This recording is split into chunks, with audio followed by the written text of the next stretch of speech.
What's going on, ladies and gentlemen? We are back again, and we are going to be discussing another movie today. We're going to be looking at the movie Dead Sea. Came out in 2024 of this year. Kind of a thriller, drama, somewhat of a mystery movie. The entirety of this movie is really a... I almost thought when first watching this, I thought it was going to be a survival within the ocean, so to speak. And in a way it is, and in a way it's not. And the reason why I say that is because you have our main character who is going through a traumatic time with the loss of her mother, and she's taking care of her dad and her little brother and her best friend. So we have Kayla, and we have, of course, Tessa, who are best friends. They're like, hey, we're going to meet these guys. We're going on some jet skis. We're going to have a great time. Because she's trying to help her friend kind of get out of a funk. Because, again, still dealing with the death of her mom and trying to take care of her dad and her brother. It's taken a lot out of her. And when her friend tries to have a good time with her, things take a turn for the worse. And they unfortunately get caught up in an accident where Tessa's boyfriend unfortunately perishes in the accident. Then they get saved by this unknown character by the name of Ray, who seems to be a fishing boat captain, but then later not only becomes their savior, but then turns into their ultimate nightmare, where they puts him in the brig after he uses whatever, I would assume, chloroform to put him to sleep. And we don't know exactly what the intention is of this character until he says that a doctor's coming. And when that doctor shows up, we see where the doctor is actually analyzing the other guy that Kayla was with, and she started, I guess, liking, which again was kind of interesting. But again, those are movies in real life for you, where you meet someone, you have an attraction, or you find them interesting, whatever. Tessa's boyfriend is gone. Don't know exactly if he did perish in the sea. More than likely he did.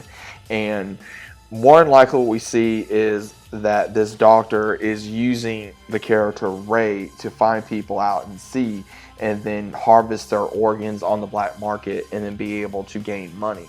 And they do this to one character, they try to do it to another, and it's up to Kayla to not only fight for herself, but also fight for her friend and her freedom and her survival. Now, the entirety of this movie was interesting to a certain degree. There was a lot of drama.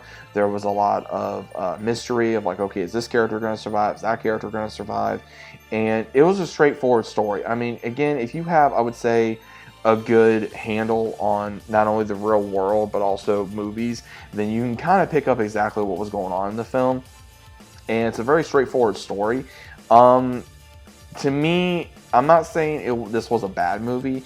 It was just one of those movies I felt like was I'm watching one time and that's it. I'm not watching it another time. Because honestly, I was somewhat bored through this movie. I feel that I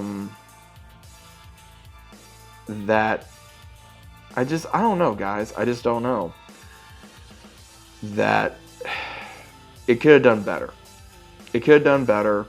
And it could have been a better story, and honestly, just something a little different. Honestly, I'm not saying it was a horrible movie. It was just one of those movies that I think that could have been done a little bit better. I mean, it was a decent story. It was a very thrilling story. It was a very dramatic story. But at the same time, it wasn't one of those where it was like so trending to where I wanted to watch it again. That's just me personally. I would say that if you are a fan of drama, then you may like this. If you're not, then you may not like this. Again, depending on how dramatic you are, how much drama movies you like, then you may enjoy this movie. If you're not a big dramatic person, then you may not enjoy this movie. But to me, 1 out of 10, I give this maybe a 4.5. That's just me being generous. I don't think it was that good of a movie. I don't think it was that bad of a movie. It was just there. It was a one and done film for me. And is it worth to watch? I would say it's up to speculation. I would say give it a try and get your own, thoughts on it, and then go from there. But let me know what you guys think about this down in the comments. Is it worth a watch? Is it not? Me personally, I don't think so, but that's just my own opinion. Let me know what you guys think about it down in the comments, and I'll see you as always on the next one.